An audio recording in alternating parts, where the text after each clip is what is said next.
গাদ্দাফির নাম কে না শুনেছে। গাদ্দাফির নামটা শুনলে আমাদের চোখের সামনে ভেসে ওঠে এক স্বৈরশাসকের প্রতিচ্ছবি। কারণ তিনি যে স্টিম রোলার চালিয়ে লিবিয়া শাসন করে গেছেন তা বলাই বাহুল্য।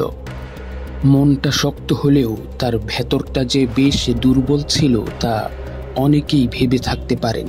সেটা স্বাভাবিক, কেননা নারীর প্রতি তার দুর্বল চিত্তটা বেশ ভালোভাবেই প্রকাশ পেয়েছে সবার কাছে। আর তাই স্পষ্টভাবে বলা চলে তিনি সবার চোখে ধুলা দিতে নিয়োগ দিয়েছিলেন কুমারী দেহরক্ষী।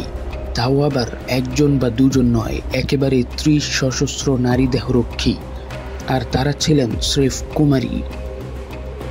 আর এই নারী দেহরক্ষী হিসেবে বেছে নেওয়া হতো আকর্ষণীয় সুঠাম দেহের কুমারীদের, অর্থাৎ এক কথায় যাকে চোখে দেখা মাত্র সহজে চোখ ফিরিয়ে নেওয়া যেত না।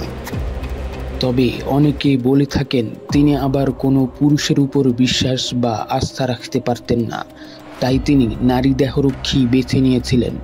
কারণ তিনি তো জবরদস্তিভাবে ক্ষমতা দখল করে নিয়েছিলেন। যাই হোক, এটা গাদ্দাফি ভালো জানতেন যে তিনি কী কারণে কুমারী দেহরক্ষী বেছে নিয়েছিলেন। তবে 1998 সালে গাদ্দাফি যখন আক্রান্ত হন, তখন তাকে রক্ষা করতে এক কুমারী দেহরক্ষী কোনো দ্বিধা না করেই জীবনটা বিলিয়ে দিয়েছিলেন। নিয়োগের সময় প্রত্যেক কুমারীকে দিতে হতো সতীত্ব রক্ষার শপথ। শুধু তাই নয়, তাদের পোশাক পরিচ্ছদ কেমন হবে তাও বাছাই করে দিতেন গাদ্দাফি। দেহরক্ষীদের প্রত্যেককে পরতে হতো সেনা পোশাক, চুল রাখতে হতো কফি রঙের, প্রত্যেককে হাতে নেল পলিশ করা ছিল বাধ্যতামূলক। এক কথায় বলাই যায়, দেহরক্ষীদের শুধু সশস্ত্রই নয়, অঙ্গসজ্জা করে আকর্ষণীয় হয়ে ওঠা ছিল নিয়োগ শর্তের অন্যতম শর্ত।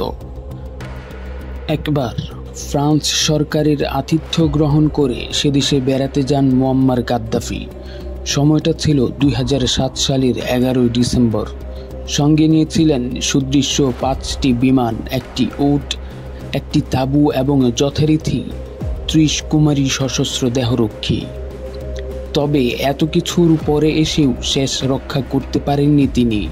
যারা একসময় গাদ্দাফির আঙুলের ইশারায় বুলেটের ভয় উপেক্ষা করে বুক পেতে দিতে দ্বিধা করেননি, সেই খোদ কুমারী সশস্ত্র দেহরক্ষীর 5 জন গাদ্দাফির বিরুদ্ধে দৈহিক নির্যাতনের অভিযোগ তুলেছেন।